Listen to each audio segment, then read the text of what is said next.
India New Zealand T20 പരമ്പരയിലെ ആദ്യ 2 മത്സരങ്ങൾക്ക് ശേഷം ഏറ്റവും അധികം ചർച്ചകൾ നടക്കുന്നത് സഞ്ജു സാംസണെ കുറിച്ചാണ്. ആദ്യ 2 മത്സരങ്ങളിലും നിരാശപ്പെടുത്തിയ സഞ്ജുവിനെ ടീമിൽ നിന്ന് മാറ്റണമെന്ന് നിരവധി പേരാണ് അഭിപ്രായപ്പെടുന്നത്. ടീമിലെ സെക്കൻഡ് ചോയ്സ് വിക്കറ്റ് കീപ്പറായ ഇഷാൻ കിഷൻ തിളങ്ങുക കൂടി ചെയ്തതോടെ സഞ്ജുവിനെതിരെ വിമർശനങ്ങൾ ശക്തമായി. സഞ്ജുവിനെ അങ്ങനെ വേഗത്തിൽ ടീമിൽ നിന്ന് പുറത്താക്കുന്നത് ശരിയാണോ? ലോകകപ്പിന് തൊട്ടു മുമ്പ് ഇനി ഇന്ത്യ മറ്റു പരീക്ഷണങ്ങൾക്ക് മുതിരുമോ?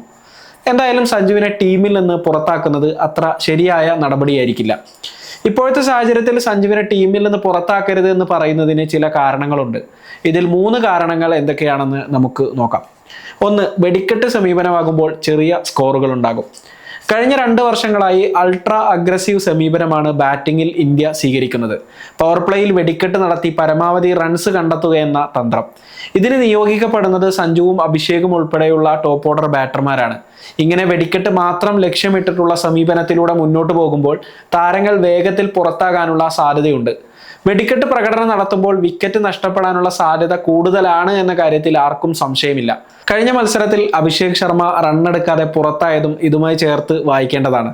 വെടിക്കെട്ട് നടത്തുമ്പോൾ വിക്കറ്റുകൾ നഷ്ടപ്പെടുമെന്ന തരത്തിലുള്ള റിസ്ക് ഇന്ത്യൻ ടീം എടുക്കാൻ തയ്യാറുമാണ്. മികച്ച ബാറ്റിംഗ് ഡെപ്ത് ഉള്ളതിനാൽ ആത്മവിശ്വാസത്തോടെ ആ തന്ത്രം പ്രയോഗിക്കാൻ ഇന്ത്യൻ ടീമിന് സാധിക്കുന്നുണ്ട്. ചുരുക്കി പറഞ്ഞാൽ ഇന്ത്യൻ ഓപ്പണേഴ്സ് അൾട്രാ അഗ്രസീവ് സമീപനം സ്വീകരിക്കുന്നത് ടീമിന്റെ തന്ത്രങ്ങളുടെ ഭാഗമായി തന്നെയാണ്.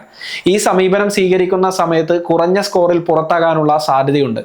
സഞ്ജു സാംസണെ ബാധിക്കുന്നതും ഇതേ വിഷയമാണ്. അതുകൊണ്ട് തന്നെ ഇപ്പോൾ സഞ്ജുവിനെ ടീമിൽ നിന്ന് പുറത്താക്കുന്നത് ശരിയായ നടപടിയല്ല. 2. ചെറിയ സ്കോറുകൾക്ക് സഞ്ജു പ്രായശ്ചിത്തം ചെയ്യാറുണ്ട്. സ്ഥിരതയില്ല എന്ന വിമർശനമാണ് സഞ്ജു സാംസണെതിരെ പ്രധാനമായും ഉയർന്നു വരുന്നത്. സഞ്ജുവിന്റെ ശൈലിയുടെ പ്രശ്നമാണിത്. അതേസമയം കുറഞ്ഞ സ്കോറിൽ പുറത്താകാറുണ്ടെങ്കിലും പല മത്സരങ്ങളിലും കിടിലൻ പ്രകടനം നടത്തി സഞ്ജു പ്രായശ്ചിത്തം ചെയ്യാറുണ്ട്. സഞ്ജുവിന്റെ 2024 പ്രകടനം തന്നെ ഇതിന് ഉദാഹരണമായി എടുക്കാം. ഇന്ത്യൻ ടീമിൽ ഓപ്പണറായി സഞ്ജുവിന് സ്ഥിരമായി അവസരം ലഭിക്കാൻ തുടങ്ങിയത് 2024 ആ വർഷം 3 സെഞ്ചുറികളാണ് സഞ്ജു സ്കോർ ചെയ്തത്. ഇതിൽ 2 സെഞ്ചുറികൾക്കിടയിൽ 2 മത്സരങ്ങളിൽ സഞ്ജു റൺസ് ഒന്നും നേടാതെ മടങ്ങിയിരുന്നു. എന്നാൽ നിർണായകമായ ഘട്ടങ്ങളിൽ ഏത് നിമിഷവും തിരിച്ചു വരാനുള്ള സഞ്ജുവിന്റെ കരുത്തിനെ വിസ്മരിക്കാൻ കഴിയില്ല. ന്യൂസിലാൻഡിനെതിരെ നടന്നുകൊണ്ടിരിക്കുന്ന പരമ്പരയിൽ ഏത് നിമിഷവും സഞ്ജു തിരിച്ചു വന്നേക്കാം. അതുകൊണ്ട് തന്നെ സഞ്ജുവിനെ ടീമിൽ നിന്ന് ഒഴിവാക്കാനുള്ള ശരിയായ സമയം ഇതല്ല എന്ന് പറയേണ്ടി വരും. 3. തിരിച്ചു വന്നതിന് ശേഷം പെട്ടെന്ന് പുറത്താക്കുന്നത് ശരിയല്ല.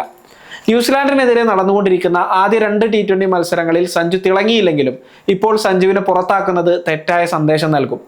സഞ്ജു തന്റെ ഇഷ്ട ബാറ്റിംഗ് പൊസിഷനായ ഓപ്പണിംഗ് റോളിൽ ഏറ്റവും മികച്ച പ്രകടനം നടത്തിക്കൊണ്ടിരിക്കുന്ന സമയത്താണ് ആ സ്ഥാനത്ത് നിന്ന് മാറ്റുന്നത്. ശുഭ്മാൻ ഗില്ലിനെ ടീമിലെത്തിക്കാനുള്ള നീക്കമായിരുന്നു അന്ന് നടന്നത്. ശുഭ്മാൻ ഗിൽ സ്ഥിരമായി കളിക്കാൻ തുടങ്ങിയതോടെ സഞ്ജുവിന് ടീമിലുള്ള സ്ഥാനം വരെ നഷ്ടമായിരുന്നു. ഇതിനുശേഷം ന്യൂസിലാൻഡ് പരമ്പരക്ക് തൊട്ടു മുമ്പാണ് ഗില്ലിനെ മാറ്റി സഞ്ജുവിനെ വീണ്ടും ഓപ്പണറാക്കുന്നത്. ഇനി സഞ്ജുവിന് ആവശ്യത്തിന് അവസരം നൽകേണ്ടതുണ്ട്.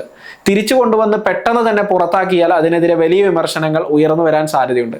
എന്തായാലും ന്യൂസിലാൻഡ് പരമ്പരയിൽ തന്നെ സഞ്ജു ഫോമിലേക്ക് തിരിച്ചെത്തുമെന്ന വലിയ പ്രതീക്ഷയിലാണ് ആരാധകർ.